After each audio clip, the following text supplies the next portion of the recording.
มื้อนี้พวกเราไปหาหน่อไม้พวกเจ้าไปหาหน่อไม้ส่วนก้อยจะไปกับแซมจะไปหาล่าสัตว์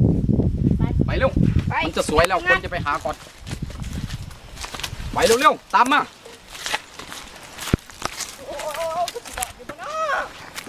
ไวๆเลยอย่าไปทางนี้มาทางนี้ไปจะได้ละทางนั้นนะไปทางนั้นมาเร็วๆดิตามมาไปทางนั้นนะใช่กูร้อน เอามาเร็วพวกเจ้าไปหาฝั่งด้วยเบื้องโน้นส่วนค่อยจะไปหาล่าสัตว์ทางฝั่งนี้งัดงัดโอ้ยก้อยนี่คือมีนางดินเว้ย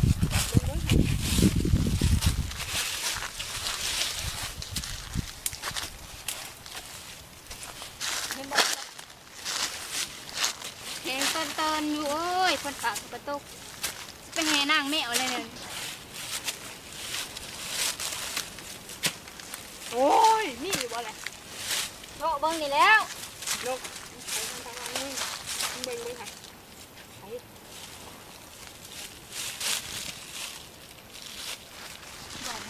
พวกมึงไปจับโตแม่นาง2 คนนั้นมาเดี๋ยวนี้ไปไปจับแม่นางจับมันมาให้ได้จับไว้ดีๆเฮ้ยจับ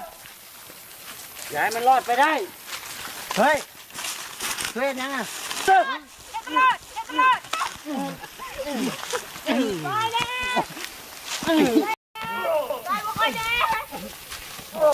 หยุด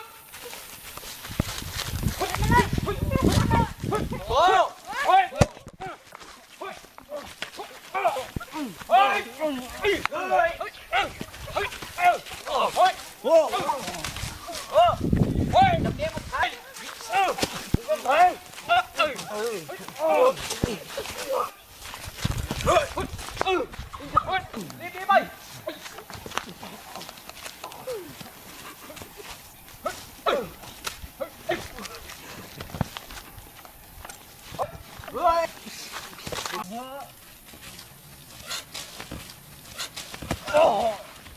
เฮ้ย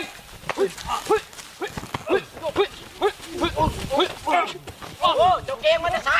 เกมมันจะใช่เฮ้ยไหวบ่ไหวบ่เฮ้ยเฮ้ยเฮ้ย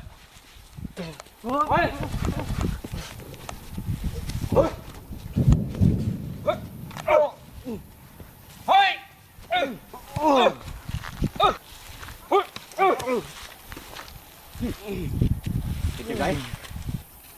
ไปพวกเรากลับบ้านเร็วเก็บเครื่องเก็บของไปกลับบ้านมาเกิดซิลีไปใช้เกือบไปกลับบ้านไปรีบกลับบ้าน